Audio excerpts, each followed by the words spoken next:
Nahit? Na-copyright? Actually, kung nakaya ko naman, income ng views. Oo. May percent na makukuha si right owner. Oo, tama. Oo. So okay lang naman sa amin yun. Oo. Ano boss Larry, ayos ba yung ano? Ayos.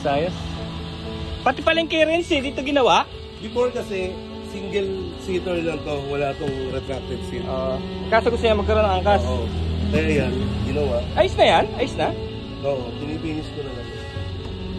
Pwede na sakyan yan? Matibay yan? Matibay yan. Kasi, ano to eh, bisagra ng gate yung ginamit ko dyan. Oo nga, bisagra ng gate. Matibay ito. Maliit siya pero tapos itong mismong stem nito, solid round bar. Solid. Round bar. Tapos yung full weld kasi yan, ito, Poslari. Double weld to. Oo. Matibay na yan. So lagyan mo pang reinforcement dito. Tama. Lagyan mo ng triangle. Para kahit 200 kilos yung sumakay, okay. Oo nga. Ay, 200 kilos.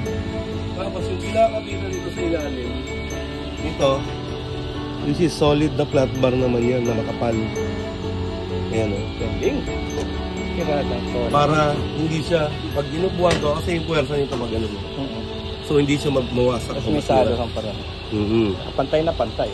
Tapos, diyan din nakata sa flat bar na yon yung shock, yung mounting ng shock. Para yung force nila, andito mismo. Kaya siyempre, kung ni-red chassis natin to, yung likod, kailangan, pati mga reinforcement chassis, matibay lahat. Oo nga, no? Ayan, makapal din na flat bar yan. Tapos yung flat bar dito, kompleto. Tapos makapal na tubo kung gamitin mo. Magkano ba yung crash guard ba yun? Yung leg guard ba yun dito? May nagtatanong sa akin, sabi ko, crash guard? Oo, punta dito yung pag ganun. Depende kasi sa design yun eh. Oo, yung simple lang. So nila solid eh. Sabi ko, dito gagawin eh.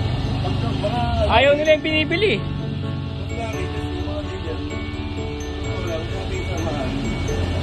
Matibay. Sabi ko 5,000 eh. Ganun pa rin ba presyo?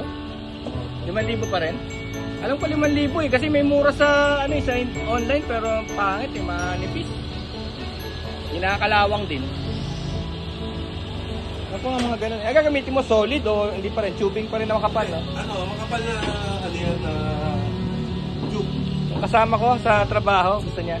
Parang ganito yun. Yan, makapal yan. Oo. Parang gusto niya yung ganyan. Ayaw niya nung nabibili. Matibay ito.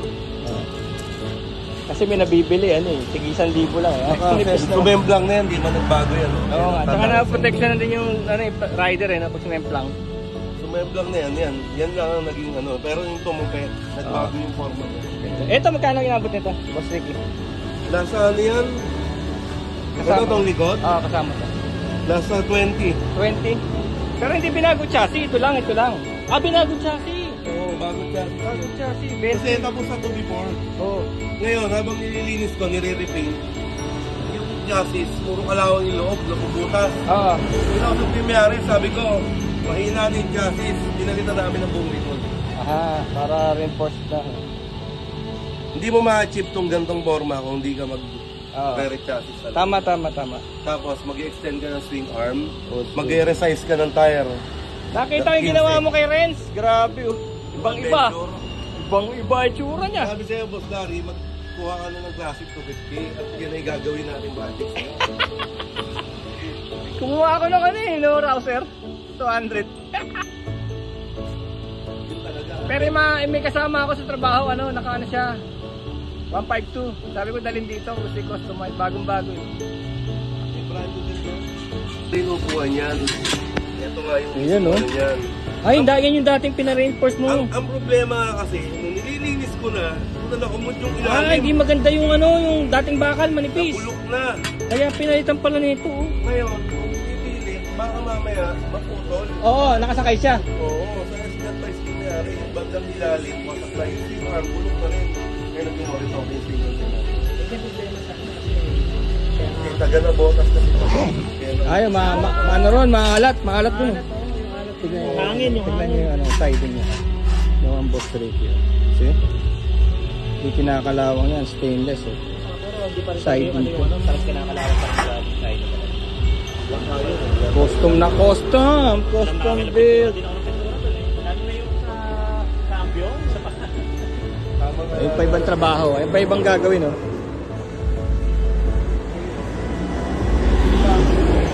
Mga patapos din, actually kumpleto, upuan, pinalalaman ko galing kay Larry.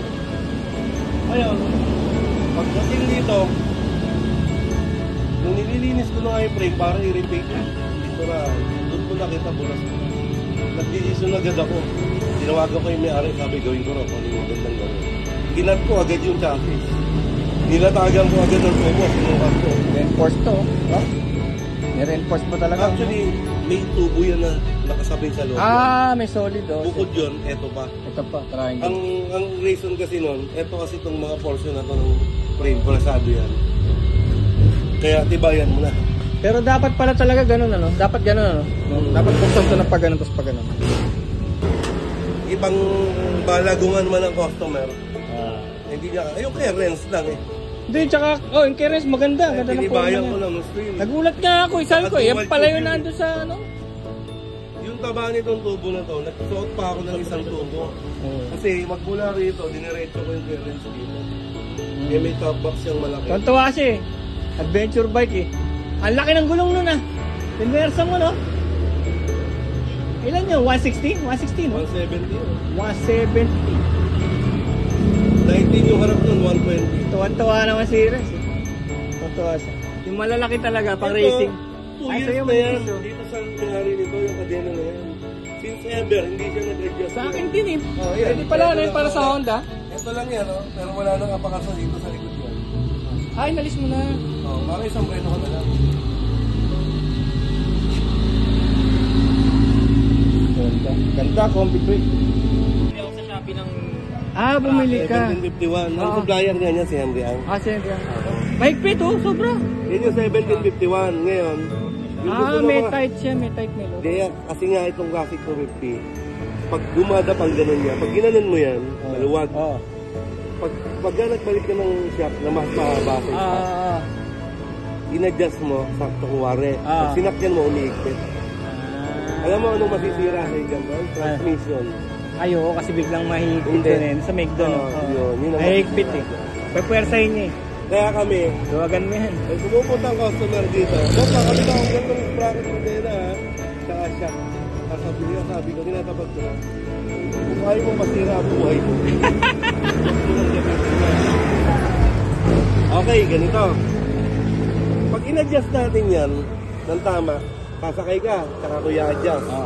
Para lang sa ganon, hindi maluwag, hindi rin masagad, sakto. Pag nag-angkas siya, Bababa na naman. iipit yan. O ngayon, okay. I-adjust natin sa may angkas. Pag in-adjust mo sa may angkas yan, pag umalis yung angkas mo, maluwag mo Luluwag. kadena mo. Pag banking mo, kalas yan. Kung mo 17 yung sprocket mo sa harap, tama? Pag kalas niyan, iikid yun doon dahil yung compartment doon sa harap, ganyan na lang. Wasak lahat yan. Pati yung mismong shifter indicator, wasak yun. Yung crankshaft mo, basag yun. Magneto. Yes, Doc. Mahigpit. Bracket, saka Mahigpit. Okay, yun. Kaya kami, pag may customer na pupunta rito, na yun ang gusto niya mangyari, sinasabi ko na, kung ayaw mo maniwala, sige, kabit natin.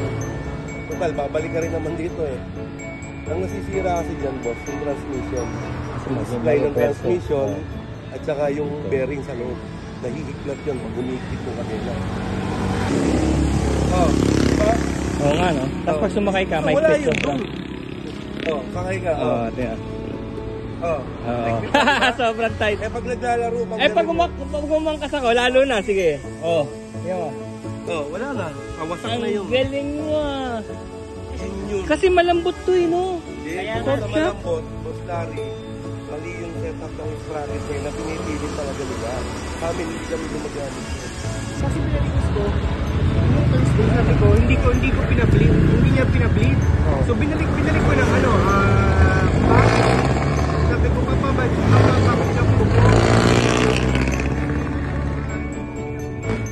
Tapos sabi niya, magiging problem daw. Sabihin ko na sa'yo kung anong problema nito. Ngayon, nilinis yung loob nito. Wala na, sira na wheel cap nito. Ito kasi, Boss Larry, kung luma na to, yung aluminum, alam mo naman kalaban ng aluminum umido. Sa bakal, kalawang. Pag inubido yung aluminum sa katagalan ng panahon to, tanda mo, eto, nakaganyan. Pag umulan, dyan ang tubig.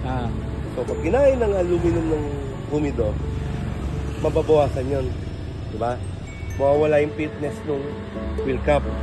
Yung wheel cap, yun yung goma. Na pag biniga mo gano'n, yun yung gaganon. Na-experience ko na yun. Binuksan ko yan eh, no? Bago ko pinalitan. Okay, ano na tayo? Ilan taon na yung motor mo? Nako, 2012 po. Nagbalik ka na ng ganito. Pinalitan ko na isang buo dahil nga nakita ko yun eh. Alam mo Yung na gagawin. Omido. Palitan mo na isang buo. Pag nilalagyan natin ang repair kit yan, maluwag na rin yung ginaganon na nun. Ganyan tayo. Ngayon, dalawa kasi yan. Dalawa yung wheel cap yan. Isa, dalawa. Pag lumusot to, pag piga mo na susunod, kakagat na yun. Yun yung nararanasan mo. Ayun, may tagas, Boss Ricky. Hindi, kasi nga, maluwag na yun. Maluwag na yung wheel cap. Tama ka, Boss Ricky. Binuksan ko yung akin. Ganun nga. Ngayon, sabi ko sa'yo kung anong magandang gamitin. Parang bulok. Actually nga, Ricky, nung naramdaman ko yan, hindi ko ginamit. Huwag mong gamitin. Hindi ko ginamit. Huwag mo nang pangasan. Umorder ka na. Parang nagaganto. Yan. Umorder ka ng stock ng Rusi Classic 250. Yun ang gagamitin natin.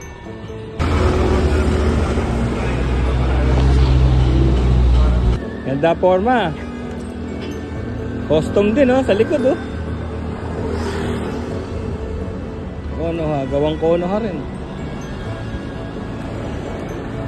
Hindi tayo magpukal lolo. Haha, oo nga eh. Cool na cool. Hindi, may customer. All in.